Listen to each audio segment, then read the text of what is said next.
पंगुं लंघयते गिरिं यत्कृपातमहं वन्दे परमानन्दमाधवम्। आदरणीयाः गौतमी विद्यापीठस्य प्राचार्यचराः, गुरुकल्पाः, आचार्याः गोपालकृष्ण शास्त्रीवर्याः, अथ च अस्माकं प्रियांश छात्राः, सहसंयोजकाः आचार्य नरेश सिंह महोदयाः,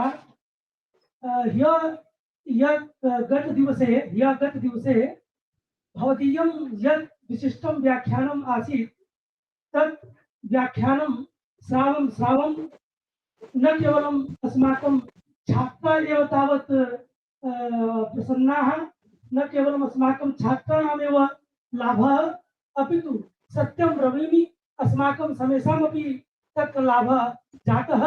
तत्र भवतां व्याख्यानेन वयम् अध्यापकाः अपि तावत् कृतकृत्याः स्फोटम् आदाय सप्ततत्त्वम् आदाय सप्त ब्रह्मण स्वरूपम् आदाय एतत् सर्वं भवद्भिः सम्यक् तावत् भवद्भिः प्रतिपादितं। भर्तृहरि अपि वदति यत् शब्दस्य विषये मतत्रयं विद्यते। वायो अणूनां ज्ञानस्य शब्दत्वापत्तिरिच्यते। वायु शब्दः इति शिक्षाकाराः, अणु शब्दः इति जैनाः, ज्ञानं शब्दः इति वैयाकरणाः।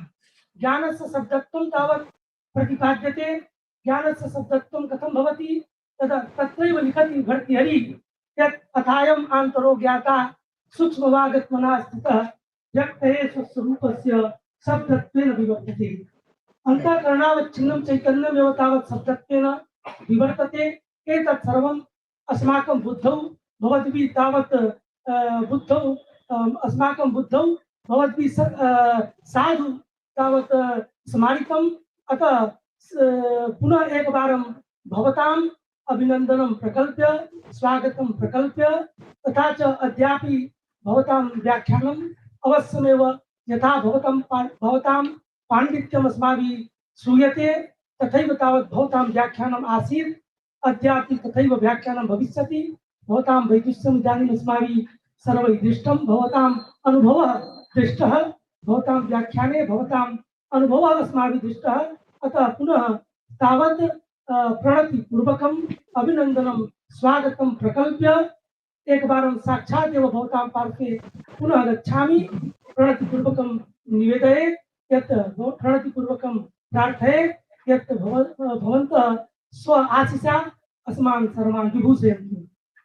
इदानीं साक्षात् एव प्रणम्य तावत् इदानीं द्वितीयदिवसस्य व्याख्याने प्रणामः। प्रणमाः।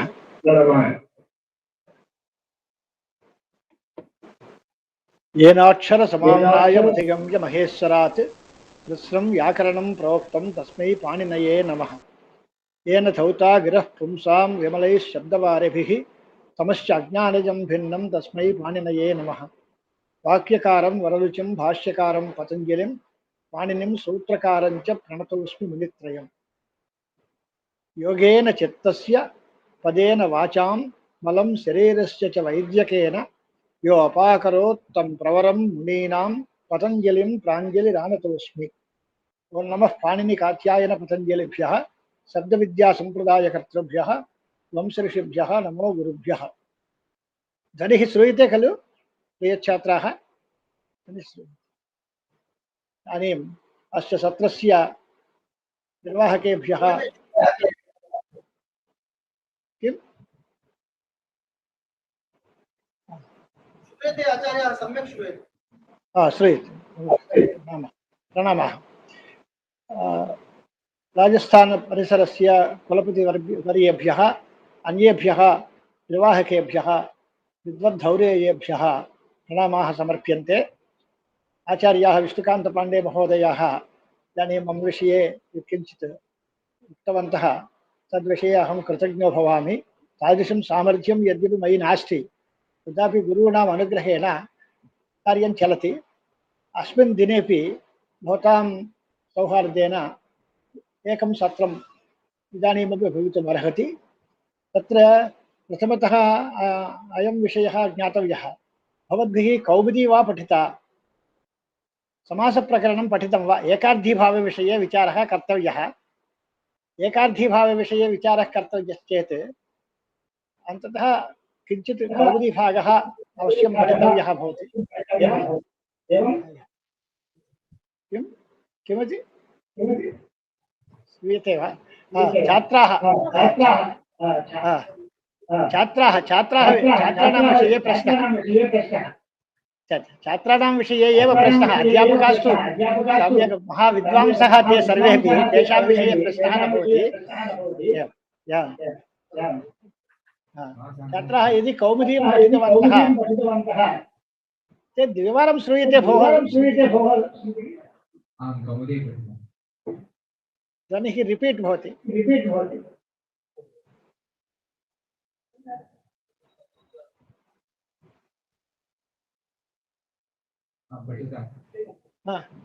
इदानीं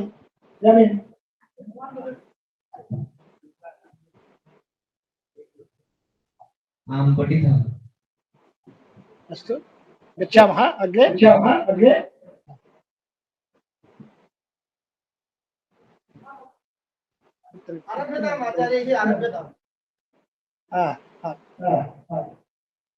इदानीं समर्थपदविधिः सूत्रं भवद्भिः पठितं वा?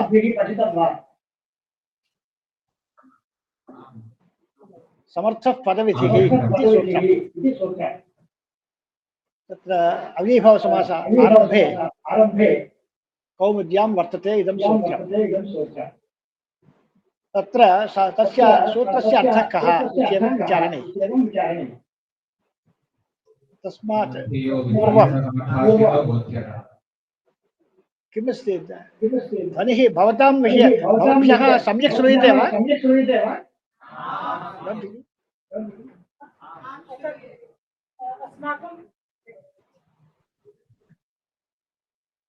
अस्माकं ध्वनिः आगच्छति आचार्याः? सत्यं सत्यं सत्यं। भवतामपि ध्वनिः सम्यक् श्रूयते इदानीं श्रूयते। एवं पदसम्बन्धी यो विधिः स समर्थाश्रितः बोध्यः। एवं सत्यं सम्यक् अस्ति। विदुषां व्याख्यानं पदसम्बन्धी विधिः समर्थाश्रितो बोध्यः। सूत्रे तु समर्थः पदविधिः इति पदद्वयं वर्तते। आचार्यैस्तु पदसम्बन्धी विधिः समर्थ आश्रितः इति व्याख्यानं कृतं। तत्र समर्थपदस्य समर्थ आश्रिते लक्षणा भवति। पदविधिः इत्यस्य पदसम्बन्धी विधिः पदोद्देश्यक विधिः इति व्याख्यानं वर्तते। अत्र आदौ किञ्चित् भूमिकारूपेण वक्तव्यं भवति। शब्दाः अस्माभिः श्रूयन्ते, श्रुताः सर्वेपि शब्दाः अर्थबोधं न जनयन्ति। अस्माभिः भाषान्तरं यदा तमिळ् भाषा वा बंगाल भाषा वा एवं लैटिन ग्रीक भाषा वा श्रूयते चेत् अस्माभिः अर्थः न ज्ञायते। परन्तु अस्माभिः परिचिता या भाषा वर्तते, अस्माकं मातृभाषा वा भवतु, संस्कृतं वा भवतु, हिन्दी वा भवतु, तत्श्रवणे वयम् अर्थं ज्ञातुं प्रभवामः। शब्दः सर्वेषां समानः खलु। कश्चन शब्दः केषाञ्चित् अर्थबोधं जनयति, केषाञ्चित् बोधं न जनयति इत्यत्र किं कारणम् इति प्रथमतः ज्ञातव्यं खलु। शब्दः उच्चरितश्चेत् उच्चरितः शब्दः सर्वेभ्यः अर्थबोधं जनयति वा न वा? नास्ति। किन्तु तस्य शब्दस्य यस्मिन् अर्थे शक्तिर्वर्तते, तादृशशक्तिज्ञानं यस्य अस्ति तस्यैव तादृश अर्थबोधः भवति। अत एव नागेशभट्टाः प्रथमतः एव कार्यकारणभावं प्रदर्शयन्ति। तद्धर्मावच्छिन्नविषयकशाब्दबुद्धित्वावच्छिन्नं प्रति पदनिरूपितवृत्तिविशिष्टज्ञानं हेतुः वैशिष्ट्यञ्च स्वविषयक उद्बुद्धसंस्कार सामानाधिकरण्य स्वास्थ्य पदविषयकत्व उभयसम्बन्धेन इति तत्र कार्यकालभावः प्रदर्शितः। इदानीं वाक्यार्थगोष्ठी न भवति खलु। इदानीं सत्रे तावत् बोधनं प्रधानम्। अतः तस्य सारल्येन तस्य अर्थः कः इति चेत् अर्थबुद्धिं प्रति वृत्तिज्ञानं कारणम्। घटपदात् घटः ज्ञातव्यश्चेत् घटपदस्य घटे शक्तिः इति ज्ञानम् आवश्यकम्। एवं गंगायां घोषः इत्यादौ गंगापदं तीरे लाक्षणिकम् इति वृत्तिज्ञानं वर्तते चेत् गङ्गायां घोषः इत्यत्र तीरे घोषः इति अर्थः ज्ञायते। अतः वृत्तिज्ञानं कारणम् अर्थबोधं प्रति। वृत्तिज्ञानं वृत्तिर्नाम शक्तिः लक्षणा व्यञ्जना च इति तृतीयरूपा भवति।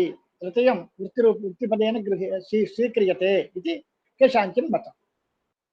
शक्तिः लक्षणा व्यञ्जना सर्वेषां मते शक्तिः स्वीक्रियते वृत्तिः इति पदेन। लक्षणा तु वैयाकरणैः नाङ्गीक्रियते। शक्यतावच्छेदक आरोपः लक्षणा, अप्रसिद्धा शक्तिर्लक्षणा इति मतभेदाः सन्ति। शक्तिः यथा वृत्तिः भवति तथा लक्षणा वृत्त्यन्तरं न भवति। लक्षणा तु अप्रसिद्धा शक्तिरेव इति वदन्ति। व्यञ्जना तु स्वीक्रियते अस्माभिः। नैयायिकैः शक्तिः लक्षणा इति लयमेव स्वीक्रियते, व्यञ्जना तु न स्वीक्रियते। व्यञ्जनायाः अनुमाने अन्तर्भावः इति वदन्ति ते। अतः वृत्तिः इत्यत्र सामान्यतः शक्तिः लक्षणा व्यञ्जना इति। केषाञ्चिन् मते व्यञ्जना न स्वीक्रियते, केषाञ्चिन् मते लक्षणा न स्वीक्रियते इति तु अन्यदेव। सर्वेषां मते शक्तिः स्वीक्रियते। इदानीं शक्तिविचारः अस्माभिः आरभ्यते। शक्तिर्नाम का? नैयायिकास्तु तर्कसङ्ग्रहादावपि वदन्ति अस्मात् पदात् अयमर्थो बोद्धव्यः इति ईश्वरेच्छा शक्तिः इति वदन्ति। परमेश्वरस्य इच्छा वर्तते, इदं पदम् अमुमर्थं बोधयतु, अस्मात् पदात् अयमर्थः बोद्धव्यः इति वा ईश्वरेच्छा शक्तिः इति ते वदन्ति। परन्तु वैयाकरणाः इच्छां सम्बन्धत्वेन न स्वीकुर्वन्ति। वाच्यवाचकभावः इति सम्बन्धान्तरमेव शक्तिः इति मञ्जूषायां नागेशभट्टः प्रतिपादयति। ततः प्राचीनवैयाकरणाः बोधकता शक्तिः इति वदन्ति। अस्तु, शक्तिः वर्तते। शक्तिः इत्युक्ते पदे शक्तिर्वा समासे वाक्येपि वा शक्तिर्वर्तते वा न वा? शक्त्या अर्थबोधकं पदं शक्तं। शक्त्या अर्थबोधकं पदं शक्तं। लक्षणया अर्थबोधकं पदं लाक्षणिकं। व्यञ्जनया अर्थबोधकं पदं व्यञ्जकम् इति पदे विभागः। वाचकं, लक्षकं, व्यञ्जकम् इति पदविभागः।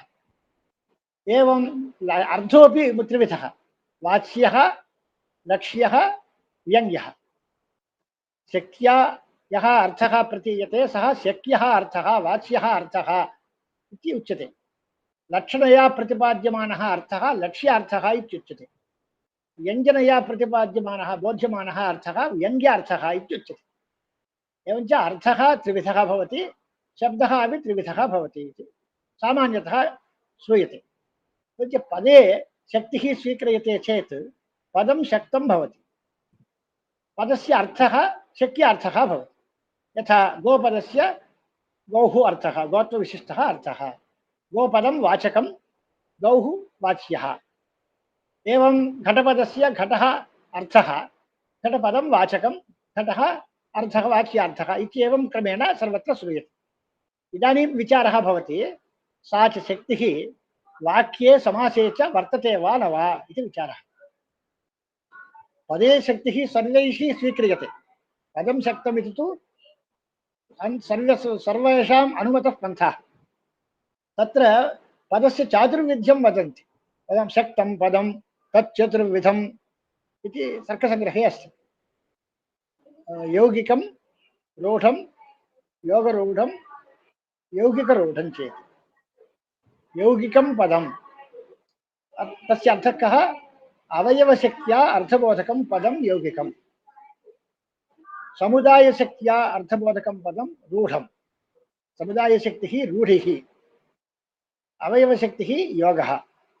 एवञ्च अवयवशक्त्या अर्थबोधकं पदं यौगिकं, समुदायशक्त्या अर्थबोधकं पदं रूढं।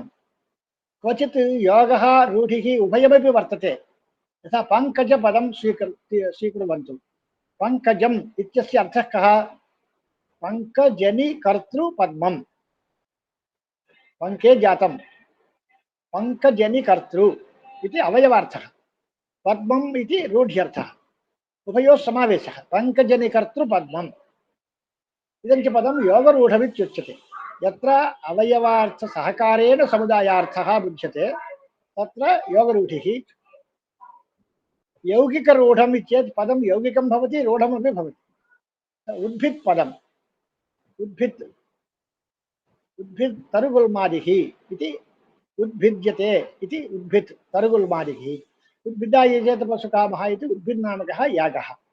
यागे रूढं पदं, तरुगुल्मादिषु यौगिकं पदम् इति पदविभागः तैः प्रदर्श्यते। यौगिकं, रूढं, योगरूढं, यौगिकरूढं चेति पदे विभागः। इदानीं वाक्यविषये विचारं कुर्मश्चेत् वाक्ये शक्तिर्नास्ति। वाक्यघटकपदानामेव कुत्रचित् लक्षणां स्वीकृत्य निर्वाहः क्रियते। वाक्ये शक्तिः नास्ति। एवं समासेपि शक्तिः नास्ति इति नैयायिकादयः वदन्ति। नैयायिकानां मते वाक्ये शक्तिः नाङ्गीक्रियते, एवं समासेपि शक्तिः नाङ्गीक्रियते। तत्सर्वं विस्तरेण प्रकरणादि मुक्तावल्यादिषु उत्तरग्रन्थेषु च वर्तते। किञ्च नक्व पद समासे नक्वापि शक्तिः पदशक्त्यैव निर्वाहात् इति अन्ते उपसंहारः क्रियते तैः। तत्सर्वम् इदानीं नोच्यते मया। वैयाकरणसत्रम् इति व्याकरणसत्रं खलु इदं। व्याकरणसम्बन्धी विचारः उपस्थाप्यते। तत्र व्याकरणसिद्धान्ते समासे शक्तिः अस्ति, वाक्येपि शक्तिरस्ति। शक्तिः अस्ति चेत् अर्थः अस्ति इत्येव अर्थः। एवञ्च समासः अर्थवान्, वाक्यमपि अर्थवत्। ह्यः वाक्यस्य अर्थबोधकत्वं वाक्यस्फोटः इति पदेन स्वीकृतम्। अखण्डं वाक्यं वाचकम्।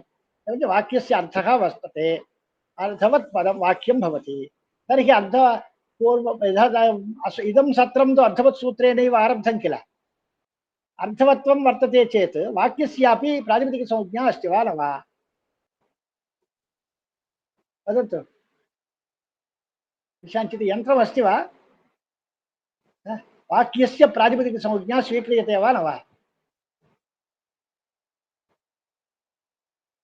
अर्थवत्वमस्ति, वाक्यस्य प्रातिपदिकसंज्ञा भवति वा न वा?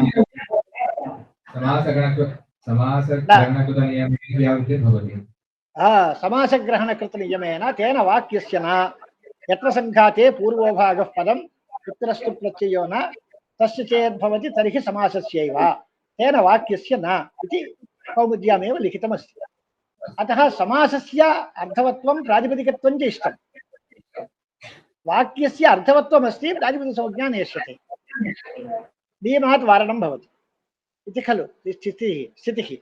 एवञ्च समासे शक्तिरस्ति वा न वा इति विचारः। समास शक्तेः अपरं नाम किं? वृत्तिः इति। सा च वृत्तिस्त्रिधा शक्तिर्लक्षणा व्यञ्जना चेति अथवा शक्तिर्लक्षणा चेति द्वयी वृत्तिः इत्यपि पक्षान्तराणि वर्तन्ते। परन्तु इदानीं शक्तिविषये विचार्यमाणे शक्तिः समासे स्वीक्रियते वा न वा इत्यत्र विवादः। नैयायिकादयः समासे शक्तिं न स्वीकुर्वन्ति, वैयाकरणास्तु समासे शक्तिं स्वीकुर्वन्ति। समासे शक्तिः या वर्तते तस्याः शक्तेरेव एकार्थीभावः इति नामान्तरम्। समासशक्तिः, एकार्थीभावः, सामर्थ्यम् इति पर्यायपदानि। एवञ्च एकार्थीभावविषये वयं विचारं कुर्मः चेत् समर्थपदविधिः इति सूत्रम् आधारीकृत्य विचारः प्रारभ्यते। वृत्तिः इति वर्तते। वृत्तिः इति पदस्य बहवः अर्थाः सन्ति। आलङ्कारिकेषु कैसिकी, आरभटी इत्यादि रीत्या गौडी, पाञ्चाली वृत्तयः बहुविधाः वर्तन्ते इति ते वदन्ति। तदन्यत्। अभिधा लक्षणा व्यञ्जना चेति वृत्तित्रयम् इति तु वदन्ति, तदपि अन्यदेव। इदानीं व्याकरणसम्प्रदाये वृत्तिपदेन कृत् तद्धित समास एकशेष सनाद्यन्तधातुरूपाः पञ्चवृत्तयः। इदानीं वृत्तिविचारे तादृशी वृत्तिः स्वीक्रियते। कृत् तद्धित समास एकशेष सनाद्यन्तधातुरूपाः पञ्चवृत्तयः। कृद्वृत्तिः, तद्धितवृत्तिः, समासवृत्तिः, एकशेषवृत्तिः, सनाद्यन्तधातुरूपवृत्तिः इति वृत्तिपञ्चकम्। एतादृशवृत्तौ एकार्थीभावः स्वीक्रियते इति अस्माकं मतम्। वृत्तिः इति उच्यते। वृत्तिः पदस्य अर्थः कः? वृत्तिः नाम का? इति चेत् परार्थाभिधानं वृत्तिः इति समर्थपदविधिः इति सूत्रे भाष्यकाराणां वचनं वाक्यानुवाद परार्थाभिधानं वृत्तिः परार्थ अभिधानम् इत्यस्य विवरणं स्वपदस्य कश्चन अर्थः वर्तते पदार्थान्तरं वर्तते तेन अन्वितः परार्थ अभिधानम् इतरपदार्थ संवलित स्वार्थबोधकत्वम् इतरपदार्थान्वित स्वार्थबोधकत्वम् उदाहरणार्थं राजपुरुषः इति समासं स्वीकुर्मः राजपुरुषः राज्ञः पुरुषः राजपुरुषः इति विग्रहः राज्ञः पुरुषः इति वाक्यं राजपुरुषः इति समासः षष्ठीतत्पुरुषसमासः तर्हि राजपुरुषः इति पदे विशेषः कः श्रूयते राज्ञः पुरुषः इत्यत्र राज्ञः इति पृथक् पदं वर्तते राजन् पदस्य राजा अर्थः पुरुषपदस्य पुरुषः अर्थः राजपुरुषः इत्यत्र तु राजसम्बन्धि पुरुषपदसहचरितं राजपदं राजसम्बन्धिपुरुषे शक्तं तत्र पुरुषः न त्यज्यते न केवलं राजा बोध्यते परन्तु राजसम्बन्धी पुरुषः बोध्यते इदमेव परार्थान्वितस्वार्थबोधकत्वं नाम अतः वृत्तिः इत्यत्र परार्थाभिधानं वृत्तिः इति लक्षणं भवति तादृशवृत्तिः समासे भवति तद्धिते भवति कृदन्ते भवति एकशेषवृत्तौ भवति सनाद्यन्तधातुरूपवृत्तावपि भवति एते सर्वेपि पदविधयः इति स्वीक्रियन्ते समर्थः पदविधिः इत्यत्र अन्योपि विचारः कर्तव्यः समर्थः पदविधिः इति सूत्रमस्ति द्वितीयाध्याये प्रथमपादे प्रथमं सूत्रम् अष्टाध्याय्या समर्थः पदविधिः इदं सूत्रं कीदृशं सूत्रं सूत्राणि कति विधानि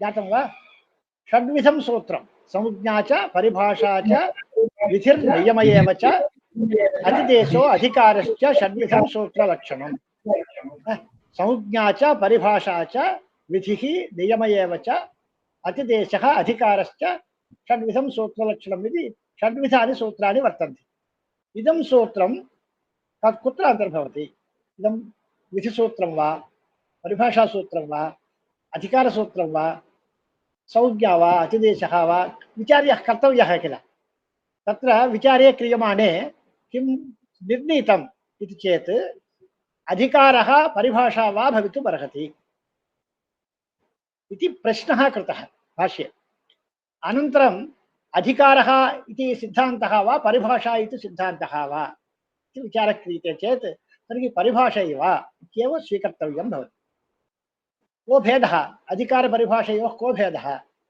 अधिकारसूत्रं चेत् तद् अनन्तरवर्ती सूत्रेषु चलति यत्पर्यन्तं प्राक्कडारात् समासः कडाराः कर्मधारय इत्येतत् पर्यन्तं समास इत्यधिक्रियते संहितायामित्यधिक्रियते अङ्गस्येत्यधिक्रियते इत्येवं रीत्या अधिकारसूत्राणि वर्तन्ते तेषाम् उत्तरत्र गमनं भवति परिभाषासूत्राणि तु उत्तरत्र न केवलम् उत्तरत्रैव न गच्छन्ति परन्तु शास्त्रे सर्वत्र व्याप्नुवन्ति परिभाषा इति पदस्यैव अर्थः परितो व्यापृतां भाषां परिभाषां प्रचक्षते परितः व्यापृतां भाषां परिभाषां प्रचक्षते इति निर्णयः वर्तते एवञ्च परिभाषासूत्रं स्वकीयबुद्धिजननद्वारा सर्वं शास्त्रम् उपकरोति परिभाषाशास्त्रस्य सर्वत्रापि सञ्चारः अस्ति सर्वशास्त्रे इतः इदं सूत्रम् अस्ति चेत् इतः पूर्वमपि सञ्चारः भविष्यति तदनन्तरमपि सञ्चारः भविष्यति सर्वत्रापि सञ्चारः भवितुम् अर्हति परिभाषात्वे यदि परिभाषा कुत्र उपतिष्ठते इत्यत्रापि उपस्थापकं लिङ्गम् अपेक्ष्यते परिभाषायाः उपस्थितौ किञ्चित् लिङ्गम् आवश्यकम् उदाहरणार्थं इको गुणवृद्धि इति परिभाषा वर्तते गुणपदेन गुणविधानं वृद्धिपदेन वृद्धिविधानं च यत्र वर्तते तत्र इको गुणवृद्धि परिभाषा प्रवर्तते इक इति षष्यन्तं पदम् उपतिष्ठते पदोपस्थापिका इयं परिभाषा इति परिभाषाप्रकरणे लिखितमस्ति एवञ्च इको गुणवृद्धि इति परिभाषा यदा गुणवृद्धिविधानपूर्वकं गुणवृद्धिपदश्रवणपूर्वकं गुणवृद्धिविधानं यत्र तत्र उपतिष्ठते इति यदा उच्यते तद्वदेव पदसम्बन्धी विधि पदविधित्वम् अस्याः उपस्थापकं लिङ्गम् यो यः पदविधिर्भवति तस्य सर्वत्रापि समर्थः इति पदमुपतिष्ठते इति परिभाषात्वं स्वीकार्यम्। अधिकारत्वे तु इदं न सुकरं भवति, उत्तरत्रैव गन्तव्यं भवति। मध्ये विच्छेदश्चेत् तदनन्तरं पुनः गमनं न भवति। इदं तु सर्वत्रापि गन्तुम् अर्हति, अतः परिभाषा इति भवति। सामर्थ्यं समर्थः इति पदस्य सामर्थ्यं समर्थाश्रिते लक्षणा भवति। सामर्थ्यं द्विविधं, व्यपेक्षालक्षणम् एकार्थीभावरूपं च। व्यपेक्षा इत्यस्य अर्थः परस्परं व्यपेक्षां सामर्थ्यमेके। एकस्य पदस्य पदान्तर आकाङ्क्षा वर्तते, पदान्तरस्यापि एतस्मिन् विषये आकाङ्क्षा वर्तते। यदा उक्तस्थले एव राजपुरुषः इत्यत्र राजन् पदस्य पुरुषपदाकाङ्क्षा अस्ति, पुरुषपदस्य राजाकाङ्क्षा वर्तते। एवं वाक्ये राज्ञः पुरुषः, राज्ञः इत्युक्ते राजस्वामिकः पुरुषः। एवञ्च राज्ञः इत्यस्य कः इत्याकाङ्क्षायां पुरुषः इति अन्वेति। पुरुषः इत्युक्ते कस्य इत्याकाङ्क्षायां राज्ञः इत्यन्वेति। अतः उभयमपि उभयम् आकाङ्क्षते। राजन् पदस्य पुरुषाकाङ्क्षा वर्तते, पुरुषपदस्य राजाकाङ्क्षा वर्तते इति तत्र व्यपेक्षा सामर्थ्यं। पृथगर्थत्वं, यथा पदैः पृथक् पृथक् वृत्त्या अर्थबोधः जातः, तत्र पृथगर्थानि पदानि इत्युच्यन्ते। व्यपेक्षायां पृथगर्थानि वाक्ये भवन्ति। समासे पुनः एकार्थानि। समासे तु एकीभूय एकार्थबोधकत्वं वर्तते, सः एव एकार्थीभावः इत्युच्यते अस्माभिः। एवञ्च समर्थः पदविधिः इत्यत्र सामर्थ्यं व्यपेक्षारूपं भवति चेत्, अधिकारः भवति चेत् एकः पक्षः। अस्मिन् सूत्रे षट् पक्षाः सम्भवन्ति इति तत्र कैयटादिषु व्याख्यानेषु दृश्यते। एवं षट्पक्षी सम्भवे इति वर्णयन्ति कैयटः, वर्णयति। तत्र षट्पक्षाः कथं भवन्ति इति चेत् व्यपेक्षा सामर्थ्यम् अधिकारः, एकार्थीभावः सामर्थ्यम् अधिकारः, उभयविधं सामर्थ्यम् अधिकारः इति त्रयः पक्षाः। अधिकारत्वे व्यपेक्षा सामर्थ्यम् एकम्, एकार्थीभाव सामर्थ्यम् एकम्, उभयपद सामर्थ्यम् एकम्, अधिकारः तु तिसृषु वर्तते। एवञ्च व्यपेक्षा सामर्थ्यम् अधिकारः इति एकः पक्षः, एकार्थीभावः सामर्थ्यम् अधिकारः इति द्वितीयः पक्षः, उभयविधं सामर्थ्यम् अधिकारः इति तृतीयः पक्षः।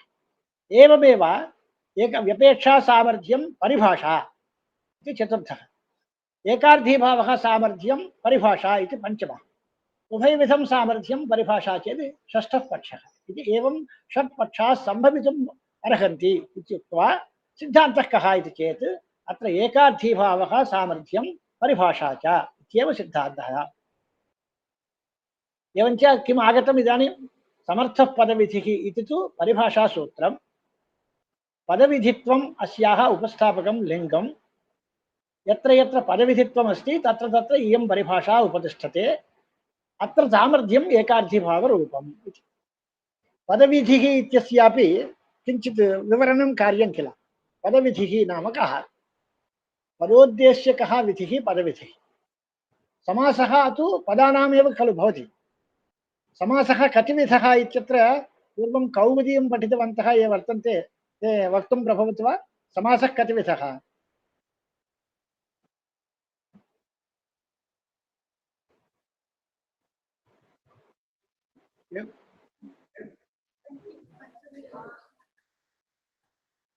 समासश्चतुर्धा इति तु प्रायोवादः इत्युक्तं कौमुद्यां। समासः चतुर्विधः इति तु प्रायोवादः। अव्ययीभावः, तत्पुरुषः, बहुव्रीहिः, द्वन्द्वः इति तु समासः चतुर्धा इति प्रायोवादः।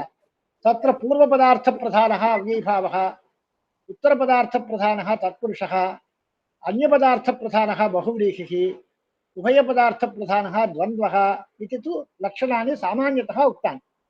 प्रत्येषाम् अतिव्याप्त्यव्यभिचारादिकं प्रदर्शितम्। अतः समासः कतिविधः भवति इत्युक्ते सुपां सुपा, सुपां तिङा, सुपां नाम्ना, धातुनाथ तिङां तिङा इत्येतरीत्या षड्विधः समासः भवति। सुपां सुपा तिङा नाम्ना, धातुनाथ तिङां तिङा, सुबन्तेनेति विज्ञेय समासः षड्विधो बुधैः इति समासः षड्विधः प्रकार षट्कं भवति इति तु अन्यत्र वर्णितं भवति। सर्वत्र समासेषु सामर्थ्यम् अपेक्ष्यते। समासः इत्युक्ते एकस्य पदस्य समासः भवति वा? न भवति। पृथगर्थानाम् एकार्थीभावः समर्थवचनं। पदयोः पदानां वा समासः भवति। पदद्वयस्य समासः भवितुमर्हति। कदाचित् पदत्रयस्यापि त्रयाणां पदानामपि समासः भवितुमर्हति। तदानीं चतुर्णां पदानां द्वन्द्वः भवितुमर्हति। केचन समासाः बहूनां पदानामपि भवितुमर्हन्ति। अन्ततः गत्वा द्वयोः समासः भवति। उदाहरणं सुबन्तं सुबन्तेन समस्यते। सुप् सुपा इति सूत्रमस्ति। सुबन्तं सुबन्तेन समस्यते। यत्किञ्चित् सुबन्तं यत्किञ्चित् सुबन्तेन समस्यते वा इति चेत् न। सुबन्तं समर्थेन सुबन्तेन समस्यते इति वक्तव्यम्। तदर्थं पदविधित्वं यत्र वर्तते तत्र समर्थः पदविधिः इति परिभाषया समर्थः इति पदम् उपतिष्ठते। इदानीम् एकं समासविधायकं सूत्रं स्वीकुर्वन्तु, तत्र लक्षणसमन्वयं कुर्मः। द्वितीया श्रितातीत पतित गत अत्यस्त प्राप्त आपन्नैः। द्वितीया तत्पुरुषविधायकं सूत्रमस्ति खलु। द्वितीया श्रित अतीत पतित गत अत्यस्त प्राप्त आपन्नैः। तत्र द्वितीया तत्पुरुषविधायकं सूत्रमिति इदं। तत्र द्वितीया इति पदं प्रत्ययः इति कृत्वा द्वितीयान्तं बोधयति। प्रत्ययग्रहणे तदन्तग्रहणम्। एवञ्च द्वितीयान्तं श्रित अतीत पतित गत अत्यस्त प्राप्त आपन्नैः समर्थैः सुबन्तैः साकं समस्यते इत्यर्थः वर्तते। अत्र विशेषः वर्तते। तत्र सर्वत्रापि सूत्रेषु विभाषाधिकारः एकः अस्ति। विभाषा महाविभाषाधिकारः इत्युच्यते। समासाः सर्वेपि विकल्पेन विधीयन्ते। कदाचित् वाक्यं भवति, कदाचित् समासोऽपि भवितुमर्हति। एवञ्च समासः विकल्पेन विधीयते। तत्र समर्थः इति पदमपि परिभाषया उपस्थाप्यते। एवञ्च इदानीम् अस्मिन्नेव सूत्रे द्वितीया श्रितातीता इति सूत्रे समर्थः इति पदम् उपस्थितं भवति। विभाषा इत्यपि उपस्थितं भवति। तस्य विकल्पः समासस्य विकल्पः वा सामर्थ्यस्य विकल्पः वा इति विचारः करणीयः। अतः अर्थः कः इत्युक्ते सामर्थ्यस्यैव विभाषाधिकारेण विकल्पः क्रियते। अतः द्वितीयान्तं समर्थैः सुबन्तैः साकं वा समर्थं भवति। तत् समाससंज्ञकं भवति। विकल्पेन सामर्थ्यमस्ति। सामर्थ्यसत्त्वे समासः भवितुमर्हति। एकं सूत्रं ज्ञातं वा? पारे मध्ये षष्ठ्या वा इति एकं सूत्रं बहुविद्यामस्ति। पारे मध्ये षष्ठ्या वा। पारे मध्ये इति पदद्वयम् एदन्तं विपतितं। षष्ठ्यन्तेन साकं समस्यते। तत्रापि एकं वाग्रहणमस्ति। पारे मध्ये षष्ठ्या वा इति। महाविभाषाधिकारः एकः अस्ति। पुनः वा इति समर्थमिति च वर्तते। तर्हि आहत्य सूत्रार्थः कथं वर्णनीयः इति चेत् पारे मध्ये इति षष्ठ्यन्तेन साकं वा समर्थं भवति। समासः संज्ञकं वै वा भवति। विकल्पद्वयम्। एवञ्च सामर्थ्यं विकल्पितं, समासोऽपि विकल्पितः। एवञ्च सामर्थ्यसत्त्वे एकवारम् अव्ययीभावसमासः, एकवारं षष्ठीतत्पुरुषः। सामर्थ्य अभावे वाक्यं पारे गङ्गं गङ्गापारं गङ्गायाः पारं रूपत्रयमस्ति। सामर्थ्यं नास्ति चेत् गङ्गायाः पारम् इति वाक्यमेव प्रयोक्तव्यं। सामर्थ्यम् अस्ति चेत् तद् पारे गङ्गं गङ्गापारम् इति समासद्वयम् तत्र वर्तते। अन्यथा साज्ञः पुरुषः इत्यादिषु कष्टं श्रितः कष्टश्रितः इत्यत्र कष्टं श्रितः इति सामर्थ्यसत्त्वे द्वितीया तत्पुरुषः भवति। सामर्थ्य अभावे कष्टं श्रितः इति वाक्यमेव भवति। एवञ्च विभाषाधिकारेण सामर्थ्यं विकल्प्यते। सामर्थ्यसद्भावे समासः भवति इति एवं परिस्थितिः भवति। एवं पदविधिः इति पदेन समासः पदयोः पदानां वा विधीयते इत्युक्ते समासः पदविधिर्भवितुमर्हति। वृत्तिः इत्युक्ते तद्धितवृत्तिः अपि भवति, कृद्वृत्तिः अपि भवति, एकशेषवृत्तिरपि भवति, सनाद्यन्तधातुरूपवृत्तिरपि भवति इत्युक्ते तत्रापि पदविधित्वम् उपपादनीयं किल। ते सर्वेपि पदविधयः भवन्ति चेदेव तत्रापि समर्थपरिभाषा उपतिष्ठते। तद्धि तस्य पदविधित्वं कथं चेत् सुबन्तात् तद्धितोत्पत्तिः इति सिद्धान्तः। सुबन्तात् तद्धितोत्पत्तिः एवञ्च तदेव सार्ध सुबन्तात् कृतोत्पत्तिः इति एकः क्रमः वर्तते। तत् सहचरितः अपि पदविधिः इति स्वीक्रियते, निरुपपदकृतावपि तत्र पदविधित्वं सम्पादयति। पुनः इत्युक्ते कर्मण्यण् इति सूत्रमस्ति। कुम्भकारः इति उदाहरणं। कर्मणि उपपदे धातोः अण् प्रत्ययः भवति। कुम्भं करोति इति कुम्भकारः इति वर्तते। इति कृद्वृत्तिः इयम्। इदमपि पदविधित्वेन स्वीकर्तुं शक्यते। कुतः उपपदम् इति वर्तते।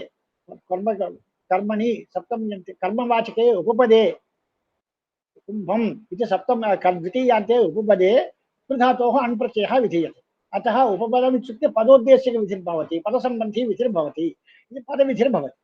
निरुपपदकृत् विषये पदसहचरितत्वात् पदविधिः इति उपपाद्यते। एवं तद्धितेषु सुबन्तात् तद्धितोत्पत्तिः इत्या तेऽपि पदविधित्वेन स्वीकर्तुं शक्यन्ते। एवं सुप आत्मनः ह्यच् इति ह्यच् प्रत्ययविधायकं सूत्रम्। पुत्रम् आत्मनः इच्छति, पुत्रीयति। सुबन्तात् ह्यच् प्रत्ययः पुत्रम् आत्मनः इच्छति इत्यर्थे पुत्रशब्दात् ह्यच् प्रत्यये पुत्रीयति रूपं भवति। तदपि सुबन्तादेव ह्यच् प्रत्ययविधानं भवति।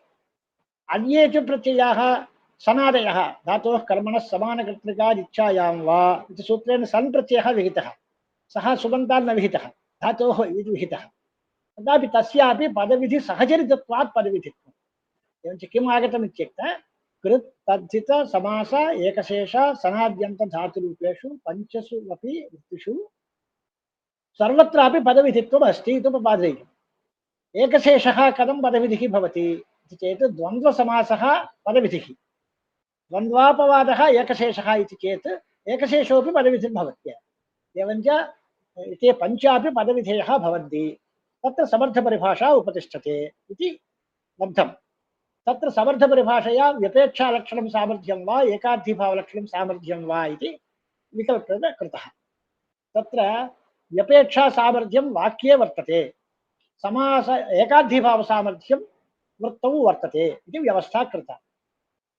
समर्थः इति पदस्यापि भाष्ये चत्वारः अर्थाः वर्णिताः। तत्र समर्थः इत्यत्र सम् इति उपसर्गः, अर्धशब्देन सम्बद्धः। तत्र समर्थः इत्यत्र सङ्गतार्थः समर्थः, संसृष्टार्थः समर्थः, सम्प्रेक्षितार्थः समर्थः, सम्बद्धार्थः समर्थः इति चतुर्थ विग्रहः प्रदर्शितः। पुनरेकवारं सङ्गतार्थः एवं संसृष्ट अर्थः,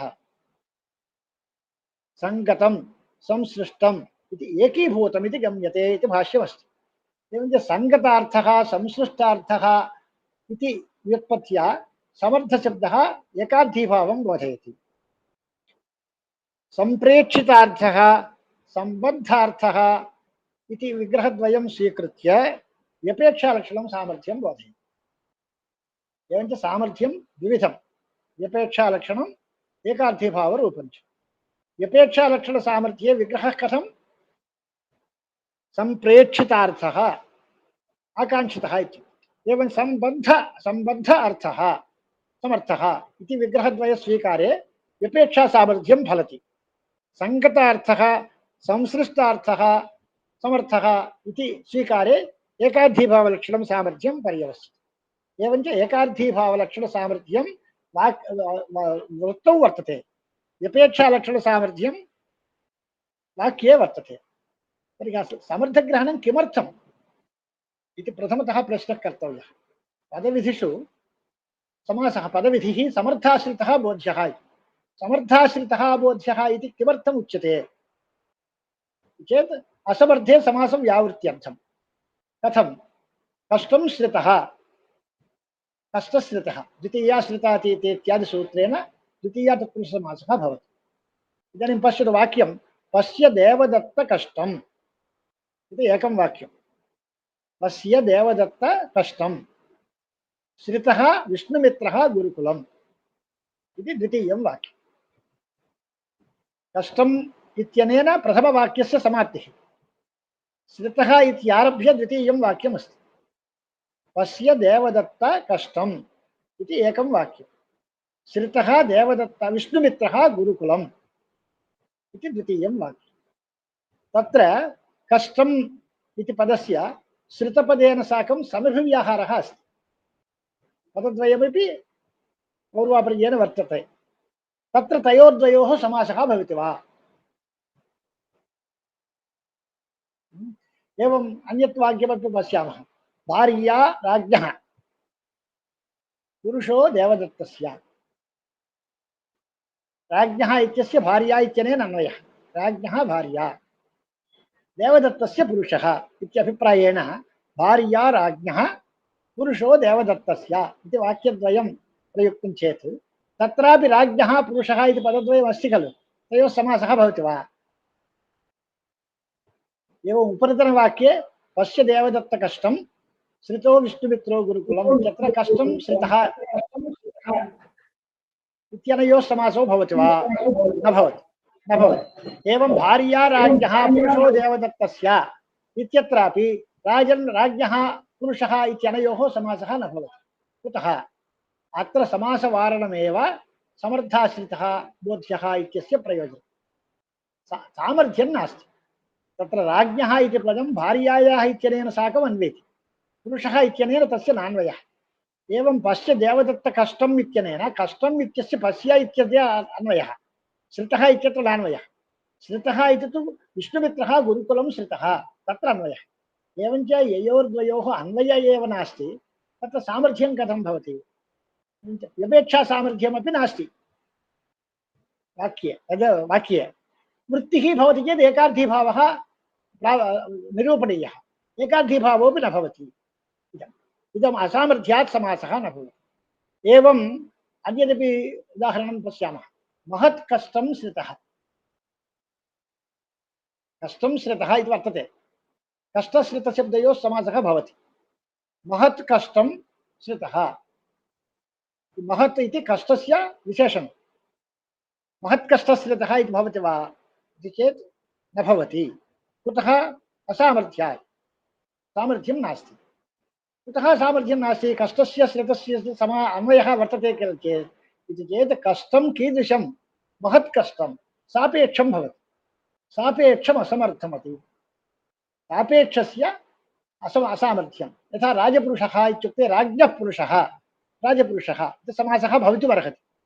वृद्धस्य राज्ञः पुरुषः, वृद्धस्य सम्पन्नस्य इत्यर्थः।